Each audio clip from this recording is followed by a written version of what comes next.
Hello, my name is Martin Tarazon. In this video, I'm going to share some information about the history translation, starting with translation timetable, translation in ancient Rome, modern approaches to translation, translatability, and we are going to finish with a brief history of translation in ELT methodologies. Let's start. Let me share with you some um, facts about the this topic. Approximately 200 years before Christ BC, in the Mesopotamian era, one of the first known translations is of the Epic of Gilgamesh, which was translated from Sumerian into Asian languages. Sumerian is the oldest written language in existence. 196 BC, three languages appear on the Rosetta Stone: hieroglyphics, ancient Greek, and the native Egyptian script Demotic. This translation enabled modern day scholars to finally understand hieroglyphics, which had remained undecipherable until the stone was discovered.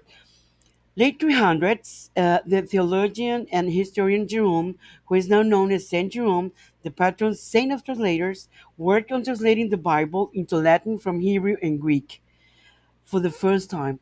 We now celebrate the International Date of Translation on the date of his death, 30th September.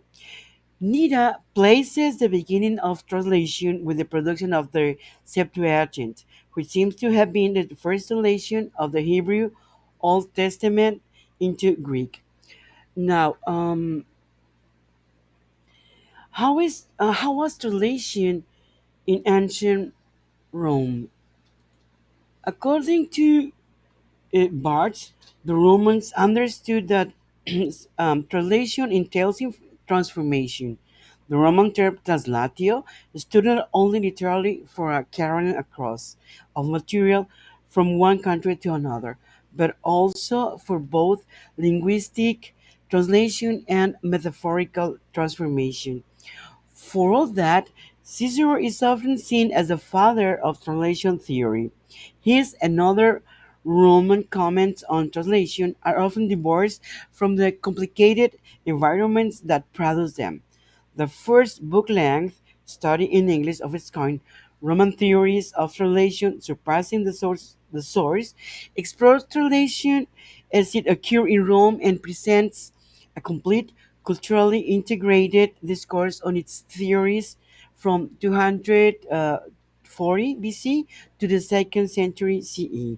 We owe many aspects of Western culture to the Greeks, yet it was the Romans who took the first steps in the field of translation. Translation activity has been carried out for ages due to various purposes on cultural, social, and economic basis among people living in different regions of the world. It is, therefore, obvious that this activity is as old as the human history. In an article from Language Network, some approaches in modern translation are mentioned: printing press and its impact on translation and language usage, professional translation, translation studies in the translation process. Translation services have also become of massive importance in society as the world becomes increasingly interconnected through the economy, education, sharing of knowledge, and trade. Now, heard of before.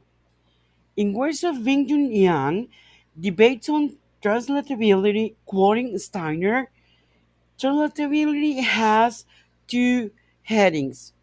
Fully adequate translation is possible. According to the monadist view, each language embodies different conceptualization of the world through its unique lexis and grammar. The conceptualizations build different life worlds and thus make translation impossible. For Dahlgren and Sidwell, the notion of translation is used to refer to a variety of different phenomena, and no consensus exists. As yet, as to what existing definitions refers to. Try to teach language directly without using the L1 to explain new items.